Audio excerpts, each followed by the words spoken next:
백시전. 인조대왕 때 이득춘이라는 사람이 있어 벼슬이 이조참판 홍문관 부제하게 이르렀는데, 그는 부인 강씨와의 사이에 남매를 두었으니 아들의 이름은 시백이요 딸의 이름은 시화였다. 시백의 나이 16세여 시화의 나이 13세가 되었을 때 왕이 이참판에게 강원 감찰사를 제수하시니, 공이 부인과 시화는 집에 두고 시백만 데리고 임지로 모임하여 시백에게 시설을 강론하고 학문을 지도하였다. 이때 금강산에 박현옥이라는 선비가 있으니 별호를 유점대사라 하는데 도하게 능했다. 그는 유점사 근처에 비치정을 짓고 세월을 보내고 있었으므로 세상 사람들은 그를 비치선생이라 하고 혹은 유점처서라 부르는데, 그에게는 시집가지 않은 딸이 있었다. 이참판이 유점처사의 딸을 시백의 배필로 삼기로 했다.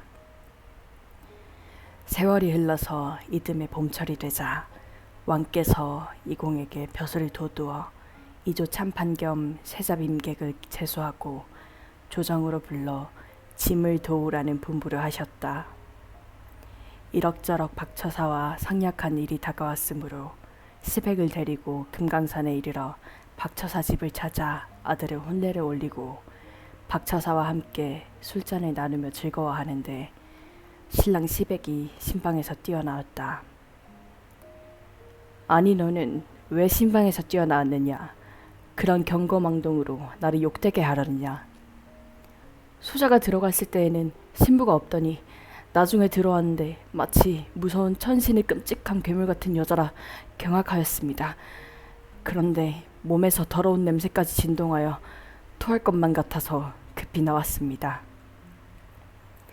이판서는 깜짝 놀랐으나 아들의 경솔하고 무례함을 책망했다.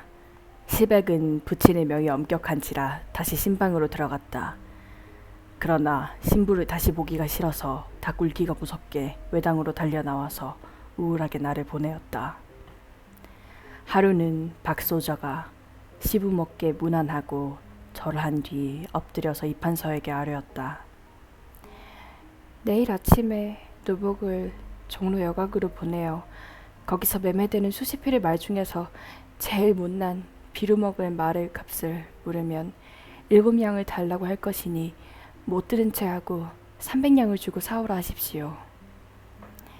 아니, 네 말이 이상하지 않느냐? 그 곡절은 후일에 알게 될 것입니다. 이판서는 자보의 비범한 재주를 믿기에 닉락하였다. 노복이 7냥에 정해놓고 간 말 거관꾼과 남은 돈을 나누어 먹기로 하고 비루 먹은 말을 끌고 들어왔다. 박소저가 한참 보다가 말했다. 저 말을 도로 갖다 주라고 하십시오. 네 말대로 300냥을 주고 사온 말인데 왜 다시 되하라는 거냐? 이 말은 300냥 가치의 말인데 그 값을 덜 주고 사왔으니 무슨 쓸모가 있겠습니까? 이판서가 놀라서 노복을 족치니 노복이 빌면서 사죄하고 다시 말 여각으로 가서 300냥을 다 주고 말을 끌고 돌아왔다. 박소저는 이판서에게 말 기르는 법을 아뢰었다. 이 말은 하루에 깨 한 대와 백미 5홉씩 죽으로 쑤어서 3년 동안 먹이되 이 초당 뜰에 풀어놓고 밤에도 찬이슬에 맞게 하십시오. 그러면 3년 후에 기나게 쓸 일이 있습니다. 박소저 계획대로 후원에서 3년 동안 놓아 먹였다. 하루는 박소저가 이판서에게 여쭈었다. 내일 명나라 칙사가 남대문으로 들어올 것입니다.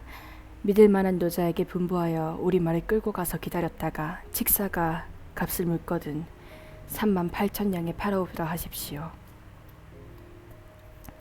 과연 병나라 칙사 장수는 말을 38,000냥에 사갔다. 이 말은 천리마였던 것이다. 이 무렵에 나라에서는 과거를 시행하여 인재를 전국에서 뽑게 되니 이시백이 과거에 응할 준비를 하고 내일이면 대궐 안 과장으로 들어가게 되었다. 그날 이시백은 박소저의 시녀 개화가 전해주는 박소조의 연적을 받아가지고 들어가서 장원에 급제하니 그 표현한 풍채는 만인 총중에 뛰어나 있었으며 그 고동은 진세의 선랑이었다. 모든 재상이 이득준을 향하여 분분히 치하함에 공이 여러 손을 이끌어 술을 내어 즐기더니 날이 저물어 파영곡을 아래매 모든 손이 각각 집으로 돌아가니 이 아들을 거느려 내 당으로 들어와 석반에 맞추고 촛불로 낮을 이어 즐기나 박소저가 외모 불미함으로 손을 보기 부끄러워하여 깊이 들어있음은 서운히 여겨 심히 즐겨 아니하니 부인이 말하기를 오늘 아들의 과거를 본 경사는 평생 두 번 보지 못할 경사이거늘 상공의 낯빛이 좋지 아니하심은 필연 추악한 박씨 좌석에 없음을 서운히 여기심이 어찌 우습지 않으리까. 이 말에 노한 이판서는 정색하고 말했다. 부인은 아무리 자식이 없다 한들 다만 용모만 보고 속에 품은 재주를 생각하지 않으뇨. 자부의 도학은 그 신통함이 옛날 제갈무후의 부인 황씨를 누를 것이요 덕행이 뛰어남은 태사에 비할 것이니 우리 가문의 과분한 며느리여를 부인 말이 우습지 않으리요. 말을 마침에 부인의 안색이 심히 좋지 않았다. 이때 개화는 이십에게 장훈 급작을 듣고 소저를 향하여 기쁨을 치하하고 또 탄식하여 말했다. 소저께서 시댁에 오신 후로 상공의 자취 이곳에 한 번도 보이지 아니하고 우리 소저의 어진덕이 대부인의 박대함을 당하사 적막한 후원에 홀로 주여 거처하사 집안의 크고 작은 일에 참여하지 못하시고 잔치에도 나가시지 못하시며 수심으로 세월을 보내시니 소비 같은 소견으로도 신세를 위하여 슬픔을 이기지 못하리소이다. 그러나 소저는 태연히 웃고 답한다. 사람의 발자는 다 하늘이 정하신 바라. 인력으로 고치지 못하거니와 자고로 박명한 사람이 한둘이 아니니 어찌 헐로 나쁜 일이요. 분수를 지켜 천명을 기다리며 오르니 아녀자 되어 어찌 가부의 정을 생각하리요. 너는 고의야 한 말을 다시 말라. 바깥 사람들이 들으면 나의 행실을 천히 여기리라. 개화는 소저의 넓은 마음과 어진 말에 못내 탐복하였다. 이때 박소저가 시가에 온 지 이미 3년이 되었다. 하루는 시부모께 문안 올리고 다시 옷깃을 여미고 여쭈었다. 소부 존문에 온 지 3년으로 본가 소식이 모연함에 부모의 안부를 알고자 잠깐 다녀오려 하니 대인은 허락하심을 바라나이다. 하거늘 공이 듣고 크게 놀라 말했다. 이곳에서 금강산이 500여리요 길 또한 험하거늘 어찌 가려 하느냐. 장성한 남자도 출입하기 어렵거든. 하물며 여자의 몸이랴. 이런 망령된 생각은 행여 하지 말라. 서부도 그러한 줄 아누나 이번에는 꼭 다녀오고자 하오니 과히 염려하지 마소서. 공이 소저의 남다른 점을 아는지라 이에 허락하며 말했다. 부득불 한번 다녀오고자 하거든 내일 근친할 제구와 입말을 차려줄 것이니 속해 다녀오라. 소부 수삼일 동안에 다녀올 도리가 있사오니 인마와 제구가 쓸 데가 없나이다. 공이 서저의 재주를 짐작하나 이렇듯 신속히 다녀올 도리가 있음을 몰랐는지라 이 말을 듣고 더욱 신기하게 생각하여 흔연히 허락하거늘 소저는 시부모께 재배하직하고 후당에 돌아와 개화를 불러 조용히 분부하기를 내 친가에 잠깐 다녀오리니 너는 내 행색을 바깥 사람들에게 말하지 말라 하고 뜰에 내어 두어 걸음 걷다가 몸을 나려 구름에 오라 삽시간에 금관성 비치동에 다다라 부모께 재배하고 문안을 드리니 박처사는 이에 딸의 손을 잡고 말했다. 너를 시가에 보낸 지 3년에 어음 박명을 슬퍼하였으나 이는 하늘의 매임 바로 인력으로 움직이지 못할 바이오니 이제는 너의 애군이 다하고 복록이 무난할지라 이달 15일에 내 올라가리니 너는 잠깐 머무르다 먼저 가라. 소저는 부모 실하에서 몇 해의 회포를 풀며 며칠 동안 머무르더니 처사부부 재촉이 성화 같았다. 너희 시댁에서 기다릴 테니 빨리 돌아가 시부모께 뵈어라. 소저는 마지못하여 부모를 하직하고 다시 구름에 멍해하여 잠깐 후당에 돌아오니 개화, 바비, 소절을 맞아 신속히 다녀옴을 반가워했다. 소절은 곧 의복을 갖추고 시부목에 나아가 문을 드리고 다시 꾸러 공께 여쭈어대 소부 올 때 가치인의 말씀이 이달 15일에 갈 것이니 너희 시부께 아뢰라 하더이다. 공이 흔연히 어깨를 끄덕이고 사람을 시켜 술과 안주를 갖추고 처사 오기를 기다렸다.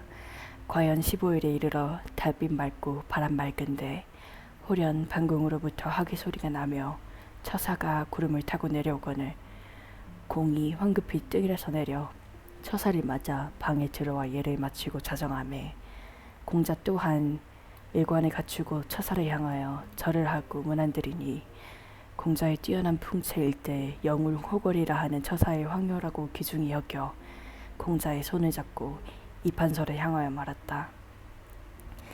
영랑이 거룩한 제주로 높은 벼슬에 올라 장원급제하여 옥당에 참여하니 이런 경사가 또 없음을 아오나 이 시골 사람의 전성이 졸렬하여 공께 치아를 드리지 못하였더니 금년은 여의 알군이 다하여 지금 저희 흉한 용무와 누추한 바탕을 벗을 때가 되었으므로 존문에 나와 사회에 과거한 경사를 치하하고 아울러 여하를 보고자 왔나이다.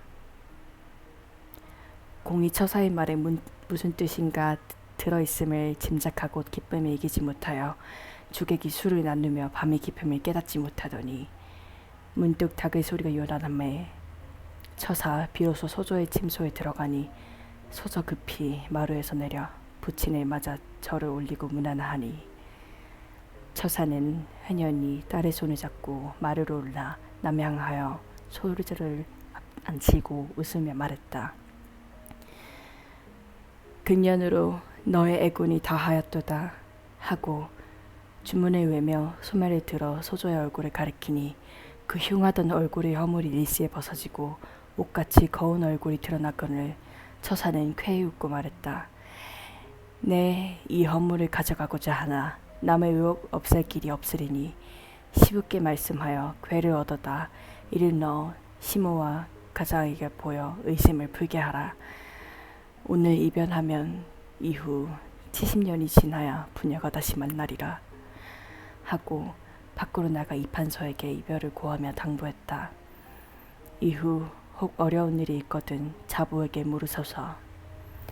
뜰에 내려 두어 걸음 걷더니 간 곳이 없었다. 이튿날 개화가 이판서 앞으로 와서 소저의 신기한 소식을 전했다.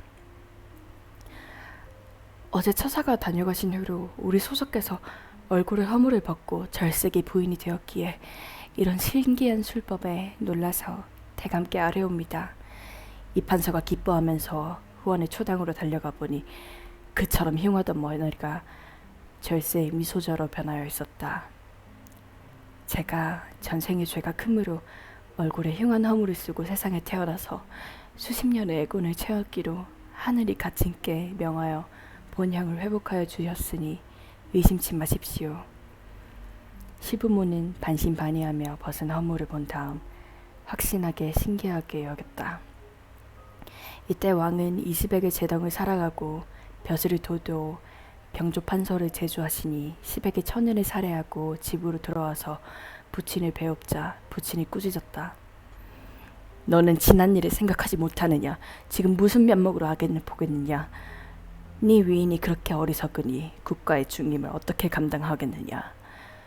이시백과 박소저가 부부로 화동한 지 수삭이 못되어 몸에 태기가 있더니 마침내 10삭이 되어 소주가 쌍둥이 아들 형제를 순산하였다. 이때 왕은 병조판서 이시백에게 평안 감사를 제수하셨다가 또다시 조정으로 불러서 곧 상경 벼슬을 내리셨다. 그런데 명나라의 조정이 요란하여 가달 등의 외적이 변경을 침노하매 왕이 심려하시고 이시백을 상사로 사심이시고 적당한 인물을 군관으로 삼아서 원군 발정을 하라고 분부하시었다. 시백은 여러 장수 가운데서 인경업을 정하여 왕께 추천하였다. 북방의 호국에 이르니 후왕이 보고 인경업을 사위 삼기를 원하여 은근히 단식하였다.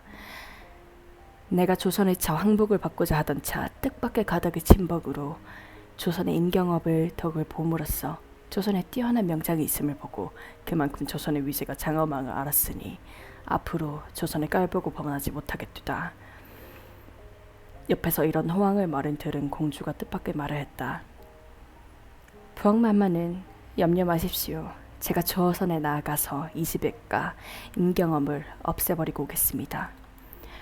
호황이 기뻐하면서 공주로 하여금 자기 조선 침략의 소원이 이루어지기를 은근히 바랐다. 공주는 장담하고 조선을 향하여 길을 떠나 조선 남자의 행색으로 한성에 잠입하였다. 박소저 하루는 시부목께 저녁 문안을 들고 침실에 들더니 시백이 반위기 벌들어오거늘 소저는 판서 이시백을 맞아 저정하였다. 판서가 아들을 무릎에 앉히고 소저와 더불어 일하기를 하였다. 드디어 밤이 이슥하자 소저가 정색을 하고 말했다. 내일 날이 어둑하여 광원도 원주 기생 설중매라 일컬으며 상궁을 서원으로 올 일이 있으니 그 아름다움을 탐내어 가까이 하시면 큰 화를 당하실 것인즉 그 계집더러 여차여차 이르고 내실을 들여보시내시면 첩이 마땅히 여차하리니 상궁은 첩의 말을 허수이 듣지 마소서. 시백이 웃으며 말했다. 부인이 말씀이 우습도다. 장부가 어찌 조그만 계집의 손에 몸을 바치리요. 상궁의 첩에 믿지 아니것은 그 계집을 후원으로 들여보내시고 상궁이 그 뒤를 쫓아 들어오사 그 계집이 말하는 것을 살펴보면 사실 아시리다. 판서 시백이 응낙하고 며칠 부모께 문안하고 조정에 들어가 공사를 보고 날이 늦은 후에 돌아오니 손들이 모였거늘 이에 술을 내다 즐기다가 날이 저물어 손이 각각 돌아가거늘 판서는 저녁을 마치고 서원의 한가로에 앉아 있었다. 과연 밤이 깊은 후에 한 여자 문을 열고 들어와 재배하거늘 판서가 눈을 들어보니 나이 20세쯤 되었는데 그 얼굴이 배꼽 같아 천하의 미인이라 놀라 몰랐다. 너는 누구인가? 그 여자가 대답했다. 소녀는 원주 사는 설중매이온데 상궁의 외풍이 시골에까지 유명하기고 한번 뵙고자 하여 험한 길을 왔사오니 어여삐 여기심을 바라나이다. 판서가 말하기를 너의 말이 기특하나 여기는 손들이 출입이 잦으니 후원 부인이 있는 곳에 들어가 있으면 손들이 다 흩어진 후에 너를 부르리라 하고 시녀를 불러 후원으로 인도하게 하였다. 설중매가 부인 처솔께에 들어가 박씨께 뵈니 박씨가 너는 밥비에 올라오라 하니 설중매가 사양하지 않고 들어오거늘 소자는 자리를 주고 개화로 하여금 술과 안주를 가져오게 하여 부어주었다. 설중매가 첩은 본디 술을 먹지 못하오나 부인의 주심이 어찌 사양하리까 하고 받아 마시기를 이어 사오배 하니 두 눈이 어지러워 술 기운을 이기지 못하고 자리에 쓰러져 잠들었다. 소저가 그 여자의 자기 얼굴을 보니 얼굴에 사기가 어려 그 흉독한 기운이 사람을 쏘거늘 가만히 행장을 뒤지니 삼척 비수가 들어있었다. 소저가 그 칼을 집으려 하니 그 칼이 변화무쌍하여 사람에게 달려들고는 놀라 급히 피하고 주문을 외어 그 칼을 제어하고 잠 깨기를 기다리니 날이 밝은 후 정신이 차리고 앉아있거늘 박씨가 말했다. 너는 바삐 너의 나라로 돌아가라. 첩은 강원도 원주 사는 계집으로서 부모를 모두 여의어 의지할 곳이 없사와 가물을 배웠사건을 어찌 본국으로 가라 하시니까 소저의 높은 이름을 듣고 왔나이다. 박씨 소리를 높여 꾸짖었다. 네 끝까지 나라 없인 여기여 이렇듯 속이니 어찌 통분하지 않으리요. 네 호왕의 공주 기룡대가 아니냐. 기룡대는 혼비백산하여 사죄했다. 부인이 밝으사 첩의 행색을 아시니 어찌 조금이나마 속이리까. 첩은 과연 호왕의 공주로 부왕의 명을 받아 귀댁에 들어왔사오니 부인이 너그러우신 덕으로 용서하시면 본국에 돌아가 조용히 지낼까 합니다. 네 본색을 바로 구하고 용서하나니 이 길로 곧 떠나 너희 나라로 가 너희 국왕더러 이르라. 이 판서의 북인 박씨가 행색이 드러나 성사를 못한 바 박씨의 말이 네 잠시라도 지체하면 큰 화를 만나리니 빨리 돌아가 화를 면하라 하려더이다. 기룡대는 정신이 어지러워 엎드려 사서했다. 바라옵건대 부인은 처부지 죄 용서하시오 무사히 고국으로 돌아가게 하시봄을 비나이다. 너의 국왕이 분에 넘치는 뜻을 두어 우리나라를 침범하고자 하니 이니 우리나라의 운시가 불긴하기나 너의 병력이 아무리 강하다 할지라도 마음대로 침범하지 못하리니 너는 바삐 나가 자세히 이르라. 기룡대는 머리를 조아리고 사제 후 하직하고 나왔으나 길을 찾지 못하고 방황하여 사면으로 돌아가는 길을 밤이 새도록 하되 나갈 길이 없는지라 기룡대는 하늘을 우러러 탄식했다. 허구공주 기룡대가 이스백의 집에 이르러 죽게 될 줄을 어찌 알았으리요. 이때 문득 박씨에 나타나 말했다. 네 어찌 가지 아니하고 날이 새도록 그저 있느뇨. 기룡대는 땅에 엎드려 말했다. 저비 부인의 덕이 입어 돌아가야 하였사오나 사면이 층암 절벽이라 갈 바를 모르오니 바라건대 부인은 길을 인도하여 주시옵소서. 소저가 말하기를 너는 그저 보내면 필연 임겸옥 장궁을 해하고 갈득한 고로 너로 하여금 나의 수단을 알게 함이라 하여 궁중을 향하여 지나는 weni 후련히 뇌성병력이 진동하며 폭풍을 갈더니 기룡대의 몸이 절로 날려 순식간에 호국 궁중에 가서 떨어졌다. 이것을 본 호왕이 경악했다. 공주 기룡대가 오랜 후 정신이 차리고 일어나서 조선에 가서 겪은 자초지정의 일을 고하자 호왕은 경탄했다. 이스백의 부부가 그런 기대한 영웅인 줄은 몰랐도다. 이후 용골대, 용홀대 두 형제가 왕명을 받들고 군사를 교련하여 조선의 행군을 개시하였다. 이때 입한서의 부이신 박씨가 시백에게 심상치 않은 말을 했다. 호국의 공주 기룡대가 쫓겨 들어간 후에 호국의 병세가 점점 강성하여 조선 침범의 양황을 버리지 않고 군사를 내어 임경엄을 죽이고 위로 상감을 황복을 얻고자 금년 12월 28일에 동대문을 깨치고 물밀듯이 쳐들어올 것입니다. 부디 그 나라 어기지 마시고 상감을 모시고 광주 산성으로 급히 피하소서. 그 뒷일은 제가 이곳에서 알아서 하겠습니다. 그러나 영의정 김자점과 좌의정 박우단에게 반대를 부딪혀 상감은 판단을 내리지 못하고 주저하고 있었다. 이때 공중에서 호련히 옆에 미술이 낀 선녀가 내려와서 뜰 아래 배알하고 상감에게 온 뜻을 아뢰었다. 신은 도승지 이세백의 부인 박씨의 12개하입니다. 박 부인이 저에게 지금 성산이 간신 김자점의 참소를 들으시며 유예 미결하시니 네가 가서 아뢰어 곧 산성으로 동가시게 하라 하여있다.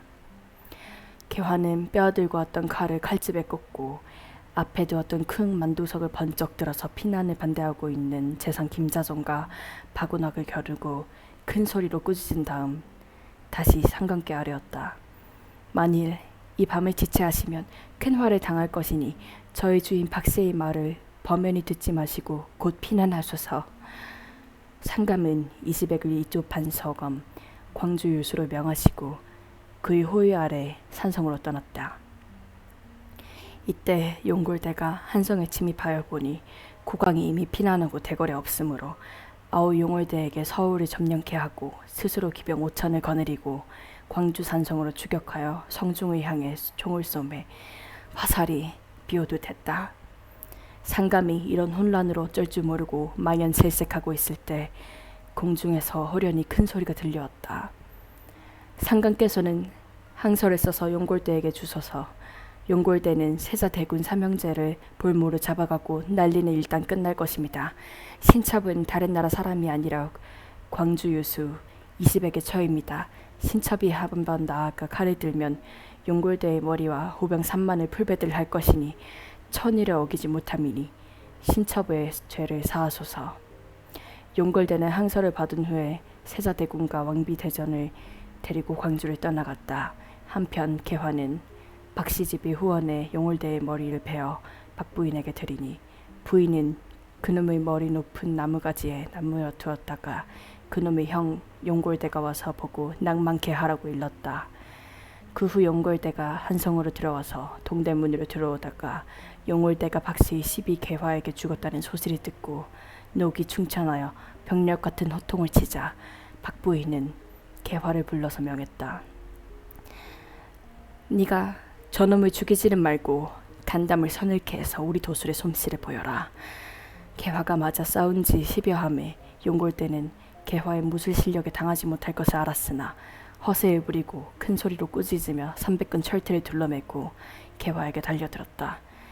이때 개화가 거짓패하여 달아나자 용골대는 일기양양하게 쫓으며 호통을 쳤다.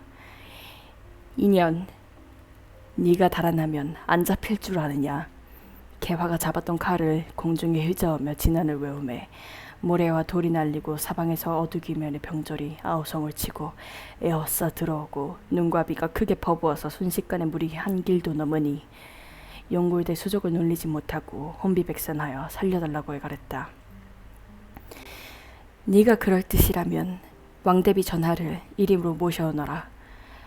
박 부인이 급히 뜰에 내려 왕대비 전에 맞아 통곡하며 불행을 위로하며 개화에게 명하여 용골대를 석방시키니 개화가 박씨의 명을 받고 나와서 용골대에게 말하기를 너를 여기서는 용서한다. 그러나 돌아가는 길에 의주에서 또 한 번 죽을 고비를 당할 것이니 의주에 도달하는 즉시로 의주 부윤 임경업 장군에게 배려하고 이 글을 보여드려라. 그러면 임장군이 너를 용서하고 돌려보내리라. 용골대가 의주에 이르자 임경업이 비호같이 달려들며 병력 같은 소리로 용골대를 질타했다. 이 무도한 오랭캐 장수야. 어서 내 칼을 받아라. 용골대는 황망히 말에서 내리며 장군은 노기를 풀고 잠깐 이 글을 보시오 하고 이시백 부인 박씨의 편지를 올렸다.